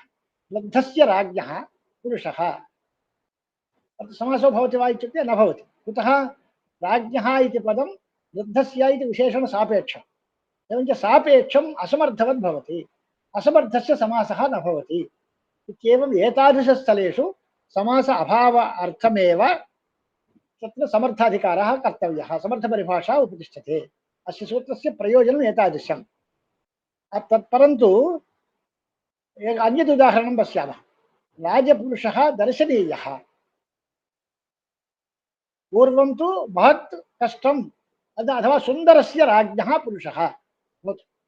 राज्ञः पुरुषः इत्यत्र राज्ञः इत्यस्य सुन्दरस्य इति विशेषणं। सुन्दरस्य राज्ञः पुरुषः समासो भवति वा इति चेत् न भवति। राज्ञः इति तु सापेक्षं भवति, सुन्दरस्य इत्यनेन साकम् अन्वेति, अतः सापेक्षम् असमर्थवत् इत्युक्तं। तत्र समासो न भवति। अत्रैव राजपुरुषः दर्शनीयः, अत्र समासो भवति वा न वा? राज्ञः पुरुषः दर्शनीयः इति चेत् राज्ञः पुरुषः इत्यनयोः समासः भवति। राजपुरुषः दर्शनीयः। को भेदः? पूर्वत्र अस्य च भेदः कः? सापेक्षत्वं तु अत्रापि अस्ति खलु। पुरुषः इत्यस्य दर्शनीयः इति पदस्य अपेक्षा अस्ति। सापेक्षम् इदमपि सापेक्षमेव। सुन्दरस्य राज्ञः पुरुषः इत्यत्रापि राज्ञः इति पदं सापेक्षम्। तत्र समासो न भवति इत्युच्यते, अत्र समासः भवति इत्युच्यते। को भेदः? इति ज्ञातव्यम्। प्रधानं भवति वै प्रधानस्य सापेक्षस्यापि समासः। अत्र प्रधानं सापेक्षं भवति, तत्र उपसर्जनं सापेक्षं भवति। सुन्दरस्य राज्ञः पुरुषः इत्यत्र पूर्वपदम् उपसर्जनपदं सापेक्षं भवति, तत्र समासो न भवति। राजपुरुषः दर्शनीयः इत्यत्र तु प्रधानं सापेक्षं भवति इति तत्र समासः भवत्येव इति विचारः कृतः। एवं देवदत्तस्य गुरुकुलम् इति प्रयोगः अस्ति। देवदत्तस्य गुरुकुलं, देवदत्तस्य इत्यत्र कुत्र अन्वयः? देवदत्तस्य यः गुरुः तस्य कुलम् इति वा, देवदत्तस्य गुरुकुलम् इत्यत्र कुलेन साकम् अन्वयः वा इति विचारः कर्तव्यः। यदि गुरुकुलशब्दे गुरोः कुलं गुरुकुलं, देवदत्तस्य गुरुकुलम् इति चेत् गुरुः देवदत्तसापेक्षः भवति चेत् उपसर्जनस्य सापेक्षत्वम् अस्ति इति समासः न भवति। परन्तु नित्यसम्बन्धि ससम्बन्धिक शब्दः इति कृत्वा गुरोः कुलं गुरुकुलं, देवदत्तस्य गुरुकुलम्, अतः देवदत्तस्य इत्यस्य कुलम् इत्यनेनैव अन्वयः, गुरोः गुरुणा सह नागन्वयः, परन्तु सम्बन्धे गुरुद्वारकः सम्बन्धः इत्युच्यते। अतः देवदत्तस्य केवलं गुरुपदार्थे अन्वयश्चेत् समासो न भवति। देवदत्तस्य गुरुकुलम् इति चेत् कुलेन अन्वयः, पदार्थेन अन्वेति न तु पदार्थैकदेशेन इति नियमः। अन्योपि प्रयोगः भवति, नित्यः घटः भवति वा? घटः नित्यो भवति वा? घटः अनित्यः खलु, उत्पद्यते नश्यति च, अतः घटः सर्वोऽपि अनित्यः, नित्यः न भवति। परन्तु घटः इत्यत्र घटः घटत्ववान्, घटत्वं तु नित्यम्। एवञ्च नित्यं यद् घटत्वं तद्वान् इत्यर्थे नित्यो घटः इति प्रयोगः भवितुमर्हति वा? नित्यं यद् घटत्वं तद्वान् तद्विशिष्टः इत्यर्थे नित्यो घटः इति प्रयोगः भवितुमर्हति वा इत्युक्ते न भवति। अतः नित्यः इति पदस्य पदार्थस्य घटः इति पदार्थेन अन्वयः, घटत्वं तु पदार्थ एकदेशः, पदार्थः पदार्थेन अन्वेति न तु पदार्थैकदेशेन इति व्युत्पत्तिः। अतः एकदेशे अन्वयः न स्वीक्रियते। एवमेव चित्रगोपदं चित्रगोस्वामिनि लाक्षणिकम् इति नैयायिकाः वदन्ति। गोपदस्य गोस्वामिनि लक्षणा कविचित्राभेदान्वयः इति ते वदन्ति। तत् समञ्जसं न भवति। कुतः गोपदस्य गोस्वामिनि लक्षणा इत्युक्ते गोस्वामी पदार्थः भवति, गौस्तु पदार्थ एकदेशः। चित्रपदस्य गवि अन्वयः इत्युक्ते पदार्थः पदार्थ एकदेशेन अन्वितः भवति, तत्तु व्युत्पत्तिविरुद्धम्। अतः सः पक्षः न स्वीकर्तव्यः इति ग्रन्थेषु वर्तते। अतः गोपदस्यैव चित्रगोस्वामिनि लक्षणा, चित्रपदं तात्पर्यग्राहकम् इति सिद्धान्तः नैयायिकैः वर्ण्यते। तथा सति चित्रगु इति पदे अन्तिमपदस्यैव विशिष्टार्थे लक्षणा भवति, पूर्वतनं सर्वमपि तात्पर्यग्राहकं भवति। तदुपरि अस्माभिः आक्षेपः क्रियते, घटः इति पदे घटबोधकत्वं कस्य? अन्तिमवर्णस्यैव वाचकत्वमस्ति, पूर्वतनवर्णः सर्वेपि तात्पर्यग्राहकाः भवन्तु। एवमुच्यते चेत् कथं भवति? तद्वदेव चित्रगुपदे अन्तिमं गोपदमेव चित्रगोस्वामिनं बोधयति, सर्वं चित्रापदं तात्पर्यग्राहकम् इति भवद्भिरुच्यते चेत् एकस्मिन् पदे अन्तिमवर्णस्यैव बोधकत्वमस्तु, इतरे वर्णाः तात्पर्यग्राहकाः भवेयुः इत्यपि आशङ्क्यते। तत्तु शास्त्रविरुद्धं भवति, तथा न भवति। अतः चित्रगुपदं विशिष्टार्थे वाचकं समासे शक्तिः स्वीकार्या इति वैयाकरणानां सिद्धान्तः। एकस्मिन्नेव पदे राजपदं राजसम्बन्धिनि लाक्षणिकम् इति नैयायिकाः वदन्ति। तस्य च अभेदेन पुरुषे अन्वयः, राज्ञः पुरुषः, राजपदं राजसम्बन्धिनि लाक्षणिकं, तस्य अभेदेन पुरुषे अन्वयः इति वदन्ति। अस्माभिस्तु सः पक्षः न स्वीक्रियते, राजपुरुषपदं राजसम्बन्धिपुरुषे शक्तम् इत्येव वर्णनीयं भवति। पृथगर्थानाम् एकार्थीभावः समर्थवचनम् इति पृथगर्थानाम् एकार्थीभावः इति वर्तते। एकार्थीभावः इत्यस्यापि किञ्चित् विवरणं परिशीलयामः। एकार्थीभावः इति क्षुप्रत्ययान्तरूपं, क्षुप्रत्यये घटितं रूपम्। अनेकार्थकानां पदानाम् एकीभूय एकार्थकबोधकत्वम्। श्रीनीभूताः मालीभूताः शुक्लीभूताः इत्यत्र अभूततद्भावे चुट्प्रत्ययः वर्तते। एकार्थीभावः इत्युक्ते ईकारः वर्तते खलु, चुट्प्रत्ययः अस्य चौ इत्यादिना प्रक्रियायाम् एकार्थीभावः इति भवति। तत्र एकार्थीभावस्य लक्षणं किम्? पृथगर्थानाम् एकार्थीभावः समर्थवचनम्। अर्थात् कानिचन पदानि स्वस्ववृत्त्या स्वार्थप्रतिपादिकानि भवेयुः। अनन्तरं स्वार्थम् उपसर्जनीकृत्य अथवा स्वार्थं परित्यज्य विशिष्य समुदायशक्त्या एकमर्थं बोधयन्ति चेत् सः एकार्थीभावः इति वर्तते। उदाहरण एकार्थीभावस्य लक्षणम् उक्तं मञ्जूषायां नागेशभट्टेन। किञ्चिदिव कठिनं भवति। यत्किञ्चित् पदजन्य पृथकुपस्थितिविषयार्थकत्वेन लोके दृष्टानां शब्दानां विशिष्टविषयक एकशक्त्या एकोपस्थितिजनकत्वम् एकार्थीभावः इति लक्षणं तेन उक्तम्। सार्थक्यादिकमस्ति। तत्रैव मञ्जूषायां वृत्तिवादे वृत्तिविचारः इति वर्तते। वाक्यपदीये अन्ते वृत्तिसमुद्देशः इति प्रकरणमस्ति। मञ्जूषायामपि वृत्तिविचारः इति एकं पदम् अन्ते वर्तते। तत्र वृत्तीनां परस्परविचारः सर्वोऽपि कृतः। तत्र वृत्तेर्लक्षणम् एकार्थीभावलक्षणं सम्यक् उक्तं। तत्रत्यम् इदं लक्षणम् एकं पुनः एकवारं शृण्वन्तु। यत्किञ्चित् पदजन्य पृथगुपस्थितिविषय अर्थकत्वेन, पृथगुपस्थितिः सा च उपस्थितिः यत्किञ्चित् पदजन्या भवेत्। समस्यमानपदजन्यैव इति नियमो नास्ति। समासे यत् पदद्वयं श्रूयते तादृश पदद्वयं प्रत्येकम् एकैकमर्थम् उपस्थापयति इति चेत् पदजन्या पदार्थोपस्थितिः भवति। अत्र तु लक्षणे यत्किञ्चित् पदजन्या पृथगुपस्थितिविषयार्थकत्वेन लोके दृष्टानां शब्दानाम् इत्यपि लिखितमस्ति। विशिष्टविषय एकशक्त्या एकोपस्थितिजनकत्वम्। उदाहरणे समन्वयं कुर्मः। राजपुरुषः इति समासः। तत्र राजपदं पुरुषपदम् इति पृथक् पदद्वयम्।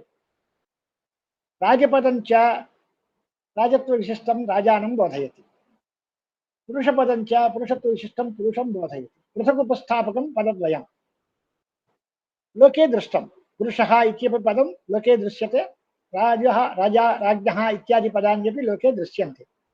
तत् सम्भूय विशिष्टविषयक एकशक्त्या राजपुरुषपदं राजपदसहचरितं पुरुषपदम् एकमर्थं बोधयति। कमर्थम् इत्युक्ते राजान्यस्वामिकत्वाभाववद् राजसम्बन्धवत् पुरुषे शक्तम्। अत्र सामर्थ्यम् इतोपि अधिकतया विवृतं भाष्ये। भेदः संसर्गः। भेदः इत्यत्र राजपुरुषः इत्युक्ते अयं पुरुषः राज्ञः एव, इतरस्य न। एवञ्च राजान्यः स्वामी न भवति, राजान्यस्वामिकत्व अभाववान्। एवं सम्बन्धः राजसम्बन्धवांश्च पुरुषः। अयं पुरुषः राज्ञ एव न इतरस्य कस्यचित्, अयं राजसम्बन्धी। एवम् उभयमपि अराजकीयभिन्नः राजकीयः पुरुषः अथवा राजान्यस्वामिकत्व अभाववान् राजसम्बन्धवान् पुरुषः। भेदसंसर्गौ सामर्थ्यम् इति वर्तते। तत्र राजपदसहचरितस्य पुरुषपदस्य राजान्यस्वामिकत्वाभाववद् राजसम्बन्धवत् पुरुषे शक्तिः इति विशिष्टशक्तिः स्वीक्रियते। अयमेव एकार्थीभावः इति समन्वयः कृतः। यत्किञ्चित् पदजन्या किमर्थम्? एवं रामेण इति तृतीयान्तं पदं स्वीकृतं, विभक्त्यन्तं पदं स्वीक्रियते। रामपदं रामबोधकं, तृतीया विभक्तिः करणार्थिका, पृथगुपस्थापकं वर्तते खलु। तर्हि रामेण इत्यपि एकार्थीभावेन वृत्तिर्भवति वा चेत् विभक्त्यन्ते एकार्थीभावः नास्ति। अत एव दृष्टानां पदानाम् इत्युक्तम्। राजपुरुषः इत्यत्र राज्ञः इति पदं पृथक् लोके उपयुज्यते दृश्यते, पुरुषपदं च लोके प्रत्येकं प्रयुज्यते दृश्यते। रामेण इत्यत्र रामपदं विहाय केवलं टाप् प्रत्ययः लोके न प्रयुज्यते, लोके न दृश्यते। व्यवहारोपयोगी प्रत्ययमात्रं तत्। केवलप्रत्ययस्य प्रयोगो नास्ति। न केवला प्रकृतिः प्रयोक्तव्या नापि केवलः प्रत्ययः। प्रत्ययरहितायाः प्रकृतेः प्रयोगो नास्ति। एवं प्रकृतिं विना केवलप्रत्ययस्यापि प्रयोगो नास्ति। अतः पृथक् दृष्टानां पदानाम् इत्यनेन का प्रत्ययः पृथक् दृष्टः यत्किञ्चित् अर्थबोधकत्वेन दृष्टः इति वक्तुं न शक्यते। अतः विभक्त्यन्ते सामर्थ्यं नास्ति इति वक्तुं दृष्टानां पदानाम्। अन्यदपि दशरथस्य अपत्यं दाशरथिः इति वर्तते खलु। दशरथस्य अपत्यं दाशरथिः तद्धितवृत्तिः। दशरथशब्दात् अत इञ् इति सूत्रेण अपत्यार्थे ई प्रत्ययः भवति। दाशरथिः इति रूपं। तत्र दशरथशब्दः लोके पृथक् अर्थबोधकत्वेन लोके प्रसिद्धः। ई प्रत्ययस्य अर्थः अपत्यम्। अपत्यम् इति पदमपि लोके प्रसिद्धम्। परन्तु ई प्रत्ययः लोके न प्रसिद्धः। लोके अपत्यमानया इत्यर्थे ईयमानया इत्युच्यते चेत् अर्थः ज्ञायते वा? न भवति खलु। अलगे कर्ता इत्यर्थे नूल् प्रत्ययः कर्तर्थकः। एवञ्च कर्तारमानया इत्युक्ते नुलमानया इत्युक्ते अर्थः ज्ञायते वा? एतादृशाः प्रयोगाः न भवन्ति। अतः ई प्रत्ययः स्वातन्त्र्येण प्रयोगार्हः न भवति। यद्यपि तथापि तदर्थकस्य अपत्यपदस्य लोके प्रयोगः अस्ति। पृथगुपस्थितिः इत्युक्ते अपत्यपदजन्या पृथगुपस्थितिः वर्तते। एवञ्च यत्किञ्चित् पदजन्या वृत्तिघटकं पदमेव स्वीकार्यमिति नियमो नास्ति। यत्किञ्चित् पदजन्या अर्थात् दशरथपदजन्य दशरथोपस्थितिः अपत्यपदजन्य अपस्थोपस्थितिः वर्तते। अतः ई प्रत्ययान्ते एकार्थीभावः वर्तते। सा तद्धितवृत्तिः इति स्वीकर्तुं शक्यते। इति तत्सम्पादनार्थमेव यत्किञ्चित् पदजन्य पृथगुपस्थितिविषयार्थकत्वेन इत्युक्तम्। एवं समन्वयं एतत् यत्किञ्चित् पदजन्य इति। तर्हि अत्रापि रामेण इत्यत्रापि रामः इति पदम् अस्ति, करणम् इति पदमपि अस्ति। यथा अपत्यार्थकः ई प्रत्ययः इति चेत् ई प्रत्ययस्य स्वातन्त्र्येण प्रयोगो नास्ति। अपत्यम् इति पदस्य प्रयोगः अस्ति इति अपत्यपदजन्य उपस्थितिः स्वीकृता खलु। तद्वदेव अत्रापि कर्ता करणं सम्प्रदानम् इति पदैः उपस्थितिर्भवति इति विभक्त्यन्तेपि तत्र वृत्तिः भवेत् इति आशङ्कायां समाधानमुक्तं। स्वशब्दैरभिधाने तु सधर्मो नाभिधीयते विभक्त्यादिभिरेवासौ उपकारः प्रतीयते। कर्ता कर्म करणं सम्प्रदानम् उपादानम् अधिकरणम् इत्यादयः अर्थाः स्वस्वैः पदैः न बोध्यन्ते। विभक्त्यादिभिरेव द्वितीया विभक्त्या कर्म बोध्यते। तृतीया विभक्त्या कर्तृकरणयोस्तृतीया इति सूत्र वशात् कर्ता करणं च बोध्यते। सम्प्रदाने चतुर्थी पदेनैव चतुर्थी विभक्त्यैव सम्प्रदानं बोध्यते। पंचमी विभक्त्यैव अपादानं बोध्यते। सप्तमी विभक्त्यैव अधिकरणं बोध्यते इति नियमः अस्ति। स्वशब्दैरभिधाने तु स्वधर्मो नाभिधीयते विभक्त्यादिभिरेवासौ उपकारः प्रतीयते इति वक्तत्वात् विभक्त्यन्तेषु सामर्थ्यं नास्ति। तद्वारणार्थं दृष्टानामिति पदं वर्तते इति वर्तते। एवञ्च एकार्थीभावस्य लक्षणम् आगतं। लक्षणघटकदलानामपि सार्थक्यं प्रदर्शितम्। एकार्थीभावः इति उक्तं सत्यं। एकार्थीभावस्य प्रयोजनं किम्? एकार्थीभावः किमर्थं स्वीकार्यः? को लाभः इति प्रश्ने भाष्ये कोऽसावेकार्थीभावकृतो विशेषः इति प्रश्नं स्वीकृत्य वाक्यद्वयेन प्रयोजनानि उक्तानि। तत् पश्यामः इदानीं। शुभलोपः व्यवधानं यथेष्टमन्यतरेणाभिसम्बद्धः स्वरः इति एकं वाक्यं। प्रयोजनचतुष्टयम् अस्मिन् वाक्ये प्रदर्शितं। सुबलोपः व्यवधानं यथेष्टमन्यतरेणाभिसम्बद्धः स्वरः एते एकार्थीभावकृतविशेषाः इति। तत्र चमत्कारः कः इत्युक्ते एते एकार्थीभावकृतविशेषाः न भवन्ति, एकार्थीभाव अभावकृतविशेषाः भवन्ति। यत्र एकार्थीभावः नास्ति तत्र सुबलोपः भवति। एकार्थीभावः समासे भवति चेत् सुपां लुक् भवति खलु। सुपोधातुप्रातिपदिकयोः इति लुक् भवति। सुबलोपः इति उच्यते प्रयोजनतया। शुभलोपः कदा भवति? वाक्ये भवति। समासे तु राज्ञन् अस् पुरुषः सु षष्ठी इति समासः, अनन्तरं सुबो धातु प्रातिपदिकयोः इति सुब् लुक् भवति। एवञ्च सुब् लोप एव समासे भवति। प्रयोजनतया सुब् अलोपः इति उच्यते। एवञ्च इदं प्रयोजनचतुष्टयमपि एकार्थीभाव अभावे प्रयोजनानि तद् एकार्थीभावस्यापि प्रयोजनतया प्रतिपादयन्ति। कथं भवति? एकार्थीभाव अभावस्य प्रयोजनानि एकार्थीभावप्रयोजनानि कथं भवन्ति इति चेत् दृष्टान्तः प्रदर्श्यते। मशकार्थो धूमः, मशकार्थः धूमः। कः अर्थः तत्र? तत्र मशकाः बहवः सन्ति, तन्निवृत्त्यर्थं धूमः आनीतः। एवञ्च मशकनिवृत्त्यर्थः धूमः, परन्तु धूमः मशकार्थः इति मशकार्थः न भवति। मशकानां निवृत्त्यर्थं धूमः स्वीकृतः। एवञ्च मशकनिवृत्त्यर्थः धूमः मशकार्थः यथा उक्तः तद्वदेव एकार्थीभाव अभावस्य प्रयोजनानि एकार्थीभावप्रयोजनानि इत्युच्यन्ते। उदाहरणे वाक्ये राजपुरुषः इति वर्तते खलु। राजपुरुषः इति समासं, समासरूपं। समासे तु राजन्नस् पुरुषासु इत्यत्र पदद्वयस्यापि सुबन्तत्वे सुद्वयस्य नसः सोश्च लुक् भवति।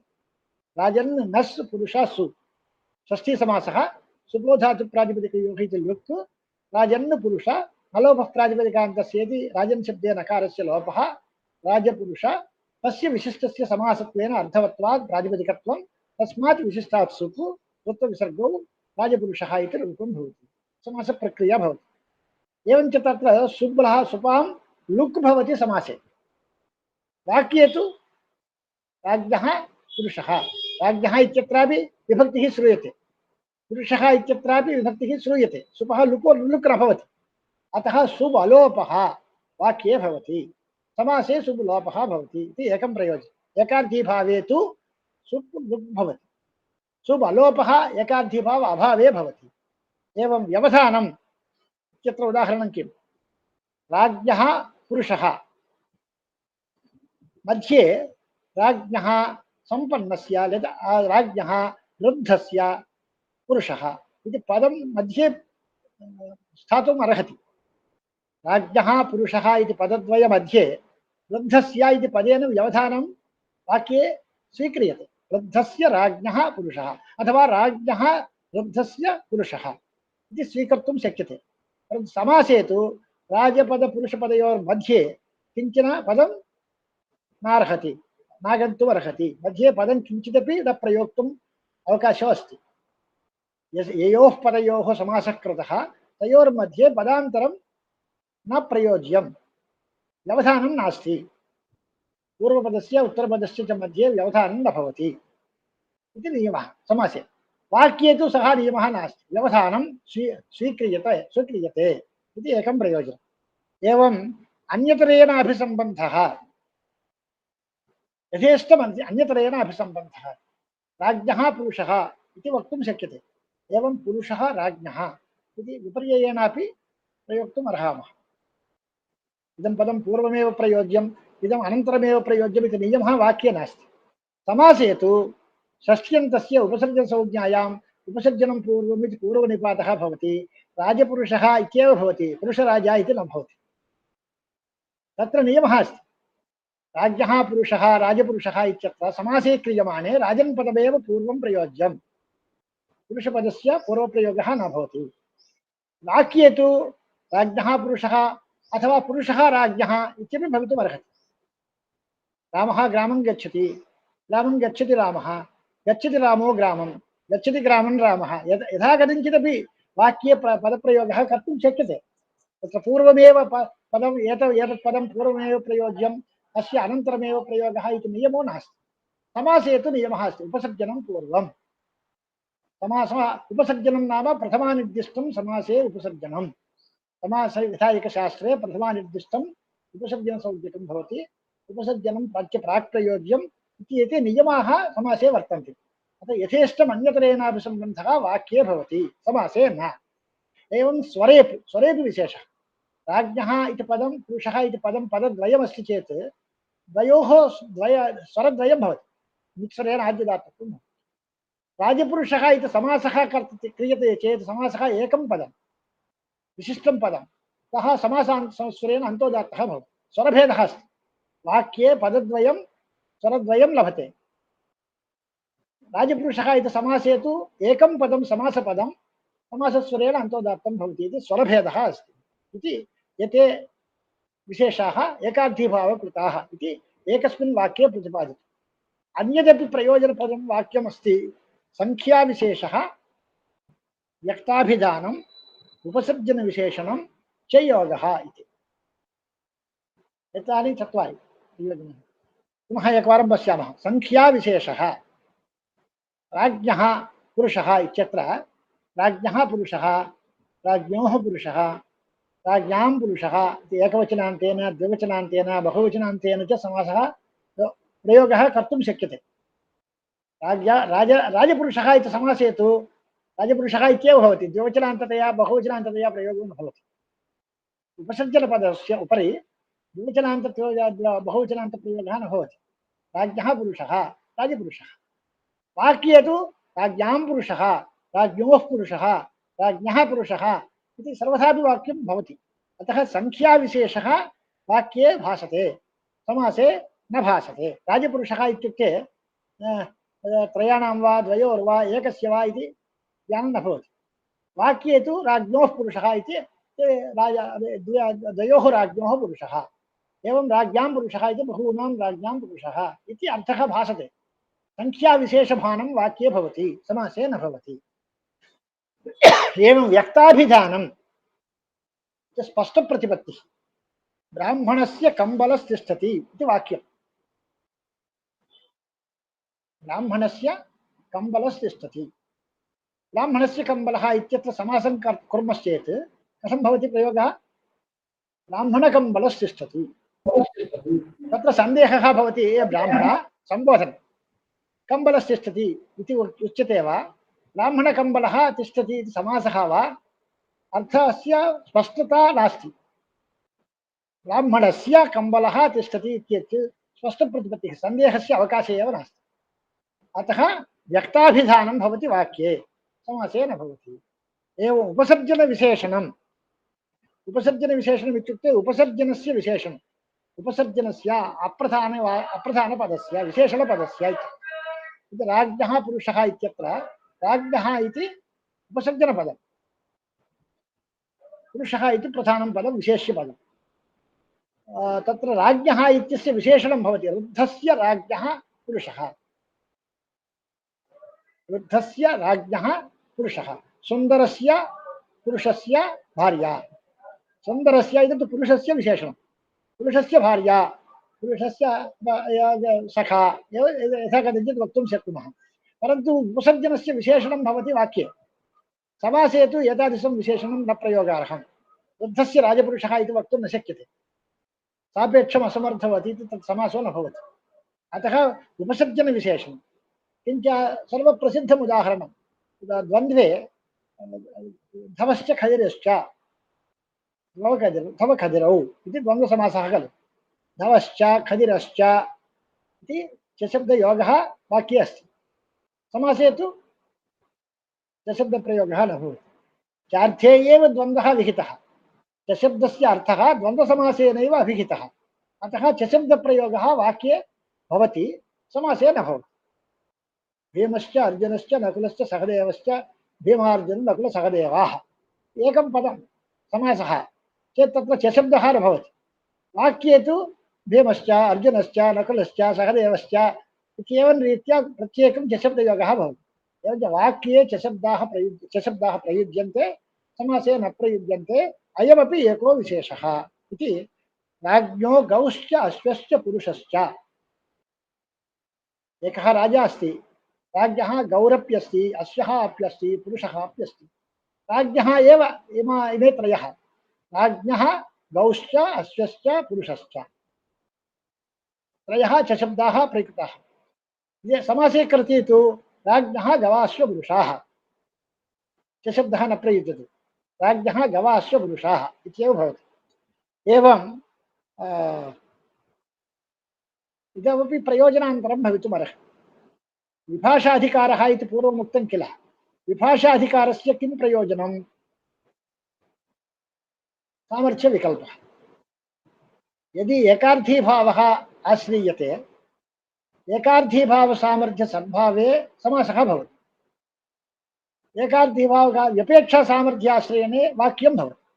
अतः महाविभाषाधिकारः अनावश्यकः।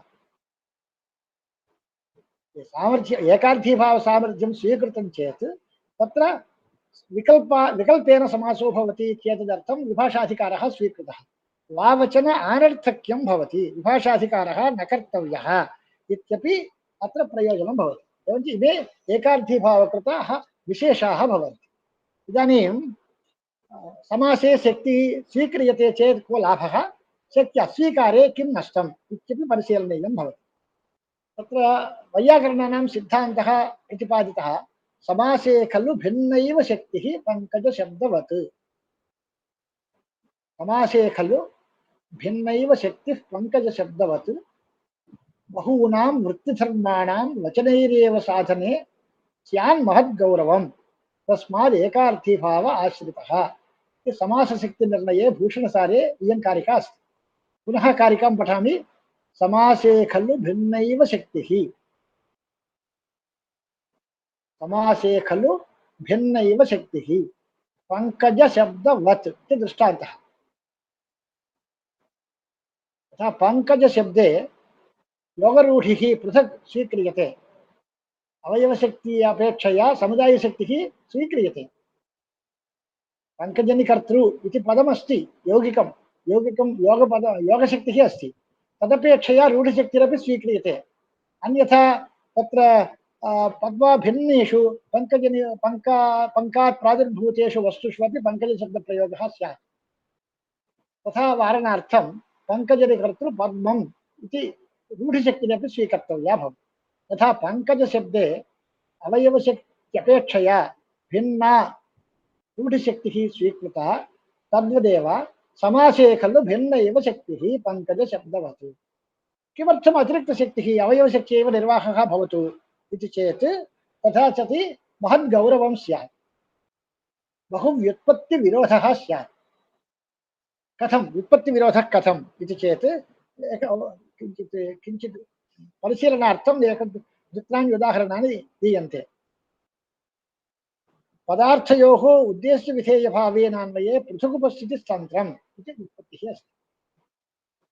उद्देश्यविधेयभावः इत्युक्ते पण्डितः ब्राह्मणः, ब्राह्मणः पण्डितः इति पदद्वयमस्ति।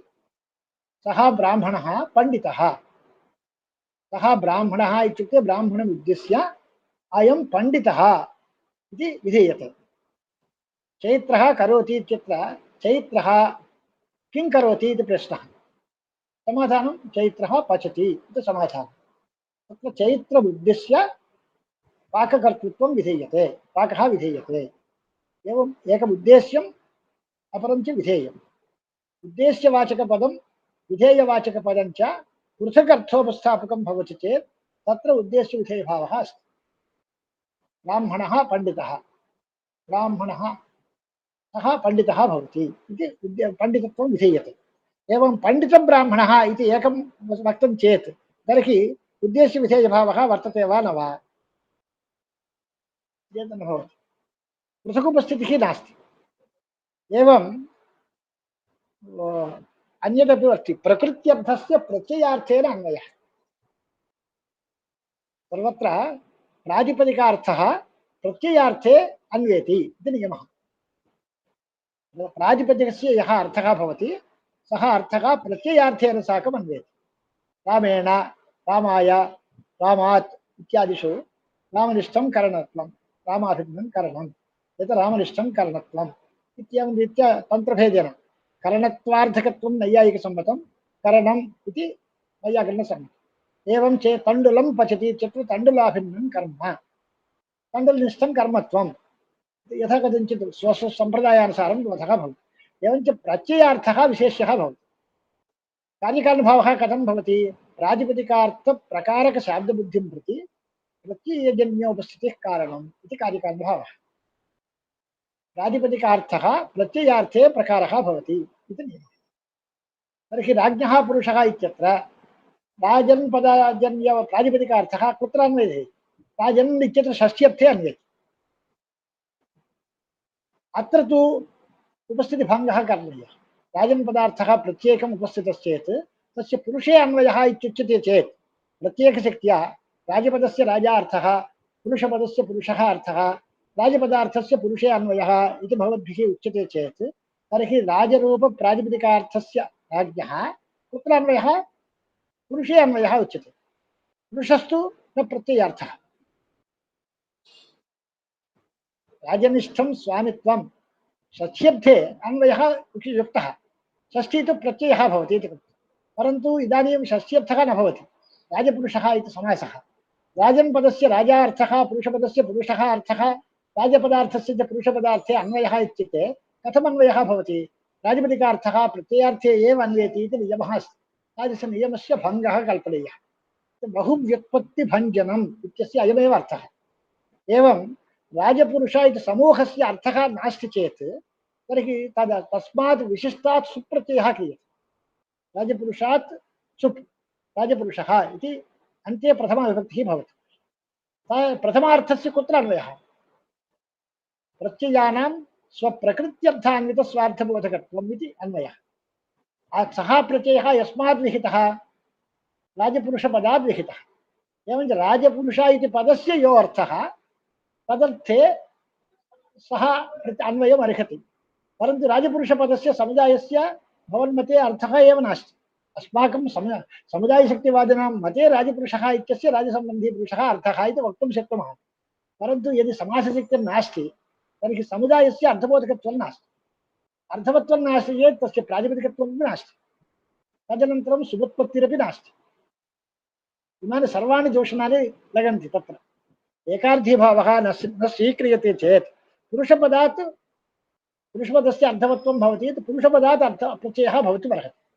राजन् पदं सार्थकमिति कृत्वा तस्मादपि विभक्तिर्भवितुमर्हति। राजपुरुष इति समस्तं पदम् अर्थवन् न भवति। अतः तस्य प्रातिपदिकत्वं न भवति।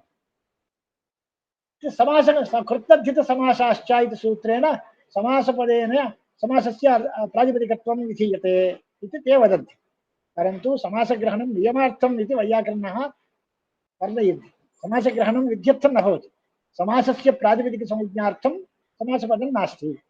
समासपदं तु नियमार्थम्। अर्थवत्सूत्रेणैव प्रातिपदिकसंज्ञा लब्धा इति कृत्वा यत्र सङ्घाते पूर्वभागः पदम् उत्तरस्तु प्रत्ययो न तस्य चेद्भवति तर्हि समासस्यैव तेन वाक्यस्य न इत्येवं नियमप्रतिपादनार्थं समासग्रहणम् इति भवति। एवञ्च समासस्य प्रातिपदिकसंज्ञा केन सूत्रेण? पूर्वसूत्रे अर्थवदिति वर्तते, अर्थवत्वं नास्ति। समासग्रहणं तु नियमार्थमेव भवति, विधायकं न भवति। अतः प्रातिपदिकसंज्ञा एव न भवति। तस्मात् सुबुत्पत्तिः दुश्यका। अतः सुबुत्पत्तिरपि न भवितुमर्हति। इत्येवम् एतादृशदोषणानि सन्ति। समासे अस्वीकारे प्रातिपदिकसंज्ञादिकं न भवति। राजपुरुषः इत्यत्र अन्वयः न भवति। तत् प्रातिपदिकार्थप्रकारकबोधं प्रति विभक्तिजन्योपस्थितेर्हेतुत्वात्। एवं पदार्थयोः उद्देश्यविधेयभावेन अन्वये पृथकुपस्थितिस्तन्त्रम् इति व्युत्पत्तेरपि भङ्गः स्यात्। एवं चकारादिनिषेधः कर्तव्यः। वाक्ये बहवः च-शब्दाः प्रयुज्यन्ते। समासे एते च-शब्दाः कुत्र गताः? धवश्च खदिरश्च इति अनयोर्द्वन्द्वः। धवः खदिरः इति पदद्वयं च-शब्दद्वयमस्ति। विभक्त्योः सुपोधातुप्रातिपदिकयोः सूत्रेण लुक् विहितः। विभक्त्योस्तु लुक् भवति। च-शब्दस्य लुक् विधायकं सूत्रं नास्ति किल। एवञ्च वाक्ये श्रूयमाणानां च-शब्दानां समासे लोपः कथं भवति इति चेत् भवद्भिः वाचनिकतया चकारनिषेधः कर्तव्यः इति वक्तव्यं भवति। अस्माभिस्तु एकार्थीभावमहिम्ना द्वन्द्वेनैव चार्धस्य उक्तत्वात् च-शब्दप्रयोगः अनर्थकः, उक्तार्थानाम् अप्रयोगः इति न्यायः। अतः चकारनिषेधः भवद्भिः कर्तव्यः। अस्माकं तु तत् वास्तविकं द्वन्द्व एकार्थीभावसामर्थ्याधीनम्। एवञ्च चकारादिनिषेधोऽथ बहुव्युत्पत्तिभञ्जनं कर्तव्यं ते न्यायसिद्धं तु अस्माकमिति तद् स्थितिः। अस्माकं मते एतादृश व्युत्पत्तिभङ्गः नास्ति। चकारनिषेधोऽपि पृथक्तया न कर्तव्यः, एकाधिभावमहिम्ना एव लभ्यते। एवं निषादस्थपतिः इति वर्तते। निषादस्थपतिः इति पदं, तत्र निषादानां स्थपतिः इति समासो वा, निषादश्चासौ स्थपतिश्च इति समासो वा इति विचारः। निषादश्चासौ स्थपतिः, निषादस्थपतिः, सः स्थपतिः अपि निषादः भवति। यदि निषादानां स्थपतिः इति षष्ठी तत्पुरुषः स्वीक्रियते तर्हि सर्वे पुरुषाः निषादाः, तेषां स्थपतिः तु क्षत्रियः वा भवतु, वैश्यः वा भवतु, ब्राह्मणो वा भवतु, तत्र विचारः नास्ति। निषादानां स्थपतिः, निषादस्थपतिः। निषादस्थपत्यधिकरणम् इति मीमांसायाम् एकम् अधिकरणम् अस्ति। निषादस्थपत्यधिकरणं, निषादस्थपतिं याजयेत्। तत्र निषादिस्थपतिशब्दः कः इति विचारः। तत्र नैयायिकैः उच्यते युक्तिः, तत्र षष्ठीतत्पुरुष आश्रयणे तु पूर्वपदे सम्बन्धिनी लक्षणा वक्तव्या भवति। निषादसम्बन्धी स्थपतिः। कर्मधारयाश्रयणे तु निषादश्चासौ स्थपतिश्च इत्युक्तौ लक्षणा नास्ति। अतः षष्ठीतत्पुरुषापेक्षया कर्मधारयः एव युक्तः। लक्षणा अनाश्रयेण प्रयुक्तं लाघवम् अस्ति इति ते वदन्ति। षष्ठीतत्पुरुषाश्रयणे लक्षणा आश्रयणीया भवति, कर्मधारयाङ्गीकारे लक्षणा न स्वीकर्तव्या। एतादृशं लाघवमस्ति इति स्थपतिं निषादः स्यात् इति मीमांसाधिकरणं साङ्गस्येन सङ्गच्छते तेषां मते। ते इदानीम् अस्मदुपरि आक्षिपन्ति। अस्माकं मते भवन्मते तु निषादस्थपतिः इति समुदायः अर्थवान्। तत्र समास कर्मधारयः वा षष्ठीतत्पुरुषः इति वा नोच्यते। स निषादस्थपतिः इति समुदायपदं निषादस्थपतिं बोधयति। तर्हि सः निषादः वा भवति, अन्यः वा भवति इति कथं निर्णेतुं भवति? कर्मधारयः षष्ठीतत्पुरुषः इत्यनयोर्भेदः नास्ति, समुदायस्य शक्तिस्वीकारे इति आक्षेपः भवति। तत्रापि समाधानं किं भवति इत्युक्ते, सः नानार्थकशब्दः भवति इत्युक्ते नानार्थे तात्पर्यात् विशेषावगतिः इति न्यायः अस्ति। तात्पर्यात् विशेषावगतिः, तात्पर्यं तु वक्तुः इच्छा, तात्पर्यं तु निषादस्थपतिर्निषादः स्यात् इत्यादि वाक्यसन्दर्भ पर्यालोचनया कर्मधारयसमासाश्रयेण एव भवति। अतः तात्पर्यविशेषः, तात्पर्यात् विशेषार्थः निर्णीयते, तात्पर्यविषयीभूत एव अर्थः समासात् बोध्यते इत्येवं रीत्या तत्रापि समन्वयः कर्तुं शक्यते। अतः अस्मन्मते कोऽपि दोषः न भवति। एकार्थीभावकृतविशेषाः सर्वे सिद्ध्यन्ति। अतः समासे खलु भिन्नैव शक्तिः पङ्कजशब्दवत् बहूनां वृत्तिधर्माणां वचनैरेव साधने स्यान्महद्गौरवम् तस्माद् एकार्थीभाव आश्रितः इत्येवं रीत्या समासेषु एकार्थीभावः इति विशिष्टशक्तिः स्वीक्रियते। विशिष्टशक्तेरेव एकार्थीभावः इति नामान्तरम्। पृथगर्थानां समर्थवचनमिति सामर्थ्यं। क्व पृथगर्थानि क्व एकार्थानि इति भाष्ये आशङ्क्य वाक्ये पृथगर्थानि, समासे पुनरेकार्थानि इति समाधानम् उक्तम्। एवञ्च समासः इति पदं समासपदम् उपलक्षणं समासवृत्तिपञ्चकस्य। समासवृत्तिर्वा भवतु, तद्धितवृत्तिर्वा भवतु, कृद्वृत्तिर्वा भवतु, एकशेषवृत्तिर्वा भवतु, सनाद्यन्तधातुर्वृत्तिर्वा भवतु, तत्र सर्वत्रापि विशिष्टशक्तिः स्वीकार्या। एवञ्च वृत्तिवादे वृत्तिपञ्चके विशिष्टशक्तिः स्वीकर्तव्या इति वैयाकरणानां मतमस्ति। तादृश विशिष्टशक्तिरेव एकार्थीभावः इत्यपि नामान्तरमस्ति। एकार्थीभावमहिम्ना एतानि प्रयोजनानि सिद्ध्यन्ति। अतः समासे विशिष्टशक्तिः अङ्गीकार्या इति वैयाकरणानां मतम्। एवञ्च समर्थः पदविधिः इति पदं सूत्रं स्वीकृत्य समर्थः पदविधिरिति परिभाषासूत्रम्। सामर्थ्यं च द्विविधं, व्यपेक्षारूपम् एकार्थीभावरूपं च। व्यपेक्षा सामर्थ्यं तु वाक्ये वर्तते, एकार्थीभावसामर्थ्यं वृत्तौ वर्तते। पृथगर्थानाम् एकार्थीभावः समर्थवचनम्। एकार्थीभावकृताः विशेषाः इमे वर्तन्ते, सुबलोपो, व्यक्तावधानं, यथेष्टमन्यकुलेनानुसम्बन्धः, स्वर इति। एवं चेय विशेषणम्, उपसर्जनविशेषणं, चयोगः इत्येतादृशाः विशेषाः भवन्ति। एतादृश बहुविधप्रयोजनसद्भावात् एकार्थीभावः वैयाकरणैः अवश्यम् आश्रयणीयः इत्येव सिद्धान्तः भवति। एवं त्वा समासे खलु भिन्नैव शक्तिः पङ्कजशब्दवत् इति या प्रतिज्ञा कृता तस्याः प्रतिज्ञायाः निर्वहणं सामञ्जस्येन कृतमस्ति। अतः विशिष्टशक्तिः वैयाकरणैः अभिप्रेता। एवं वाक्यशक्तिरपि अस्ति। नैयायिकैः तु वाक्येऽपि शक्तिर्नास्ति समासेऽपि शक्तिर्नास्ति इत्युच्यते। वैयाकरणैस्तु वाक्येऽपि शक्तिरस्ति समासेऽपि शक्तिरस्ति। वाक्ये शक्तिर्वर्तते इति कृत्वैव वाक्यस्फोटः अतिनिष्कर्षे तिष्ठति इति ह्यः प्रतिपादितं। तत्सम्बन्धिविचारः अत्रापि एकार्थीभावेन लौकिके प्रयोगे प्रसिद्धत्वं च प्रशंसामूलम् इति अर्धवत्सूत्रे इदमपि पदं प्रयुक्तम्। अतः अजन्तपुल्लिङ्गप्रकरणे सत्रं चलति इति कृत्वा एकार्थीभावविषये एवं स्फोटविषये च किमपि वक्तव्यम् इति मनीषया यथाशक्ति किञ्चित् उपस्थापितं। तत्र विद्वांसः प्रमाणं भवन्ति। छात्राणां कोऽपि उपकारः भवति चेत् महान् आनन्दः। अन्यथापि मा चिन्तयन्तु। यत्ने कृते यदि न सिद्ध्यति कोऽत्र दोषः इति वा प्रयत्नः क्रियते। भवतां तु जिज्ञासा व्याकरणशास्त्रविषये या जिज्ञासा वर्तते सा अतीव मोदं जनयति। परन्तु भवन्तः सर्वेपि व्याकरणे परिनिष्ठिताः भवन्तु। व्याकरणे श्रमं कुर्युः। व्याकरणे च श्रमः सार्थको भवति। प्रधाने च कृतो यत्नः फलवान् भवति इति पतञ्जलिः महर्षिः भाष्ये लिखति। अतः षडङ्गेषु प्रधानस्य व्याकरणस्य विषये यः श्रमः अस्माभिः क्रियते सः सार्थकः भवति। अस्माभिः विज्ञानं बहुधा सम्पादयितुं शक्यते। तदर्थम् इदं सत्रम् अतीव उपयुज्यते इति कृत्वा सत्रस्य आयोजकवर्येभ्यः विद्वद्वर्येभ्यः विष्णुकान्तपाण्डेयेभ्यः एवं कुलपतिवर्येभ्यः इतरेभ्यश्च आयोजकवर्येभ्यः विद्वद्भ्यः सुहृद्भ्यः छात्रेभ्यश्च नमांसि नमस्काराः। एतावता अहं विरमामि। भवतां व्याख्यानेन वयं सर्वे धन्यधन्याः। यतोहि यादृशं वैदुष्यम् अत्र अस्माभिः दृष्टं तत् तावत् वैदुष्यम् अन्यत्र तावत् क्वचिदेव दृश्यते। न केवलम् अस्माकं वारं वारम् अहं वच्मि यत् न केवलं तावत् अस्माकं छात्राः एव भवतां व्याख्यानेन लाभान्विताः, अपि तु वयमपि तत्र तावत् भवतां व्याख्यानेन नूनमेव लाभान्विताः जाताः।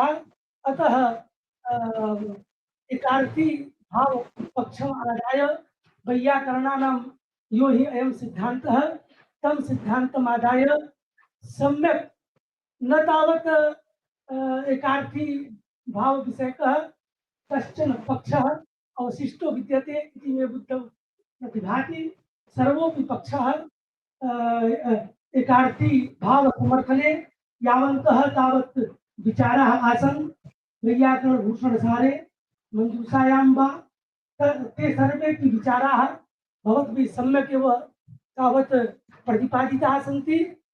तथा च एकार्थी भाव पक्षे इदमपि तावत् उच्यते यत् यत् विशिष्टां शक्तिं न स्वीकुर्मः समासे तर्हि यथा नैयायिकानां मते समासे विशिष्टा शक्ति नास्ति तर्हि राजपुरुषः इत्यत्र राजसम्बन्धभिन्नः पुरुषः राजशब्दस्य राजसम्बन्धी लक्षणा अभेदेन पुरुषे अन्वयो भवति। तदानीं यदि वयं तथा यदि वयं स्वीकुर्मः तदानीम् अस्ति अस्माकं वैयाकरणानां कश्चन सिद्धान्तः सोऽपि तावत् तस्यापि सङ्केतः कृतः गुरुचरणैः यत् एकः सिद्धान्तः वर्तते प्राक्प्रतिकार्थप्रकारकबोधं प्रति विभक्तिजन्योपस्थितिकारणम् इति अस्ति कश्चन कार्यकारणभावः। तथा च नैयायिकानां मते पुरुषस्य विभक्तिजन्योपस्थितिर्नास्ति। राजपदार्थस्य पुरुषे तावत् अन्वयः जायते भेदसम्बन्धेन तथा अन्वयः कर्तुं न शक्यते। प्राक्प्रतिकार्थप्रकारकबोधं प्रति विभक्तिजन्योपस्थितिकारणम् इति अस्ति कश्चन कार्यकारणभावः। यदि अयं कार्यकारणभावः स्वीकृतो न स्यात् तर्हि तन्नुनः पचति इति असाधुवाक्यमस्ति। अस्यापि साधुत्वं स्यात् इति एतत् सर्वं तावत् मम बुद्धौ तावत् एतत् सर्वं भवतां व्याख्यानेन आगतम्। अतः नूनं वयमपि धन्याः भवतां व्याख्यानेन। पितरां कृतज्ञो भवामि। पितरां कृतज्ञो भवामि। सत्यं ब्रवीमि यत् भवतां व्याख्यानेन अस्माकमपि विस्मृताः अपि विषयाः तावत् बुद्धौ इदानीं समागताः। अस्माकं प्राध्यापकानामपि तावत् महान् लाभः भवतां व्याख्यानेन। अतः वयं सर्वे धन्याः। अस्मात् कारणात् भवतां कृते परिसरपक्षतः कुलपतिमहोदयानां पक्षतः यतोहि कुलपतिमहोदय एव तावत् भवतां समेषां विशिष्टं व्याख्यानं परिकल्पितमस्ति। अतः कुलपतिमहोदयानाम् अथ च साक्षात् भवतां तथा च परिसरपक्षतः स्वपक्षतः तथा च अस्माकं संयोजकाः परं संयोजकाः सन्ति आचार्याः कुलदीप सर्वमहोदयाः तेषां पक्षतः भवतां प्रणतिपूर्वकं कार्तव्यं विनिवेद्य विरमामि विस्तरात्। पुनः पुनः भवतां चरणयोः प्रणामाः मे प्रणमामि। अनन्तानन्त प्रणामाः नमस्कारः। प्रणमामि। प्रणामाः।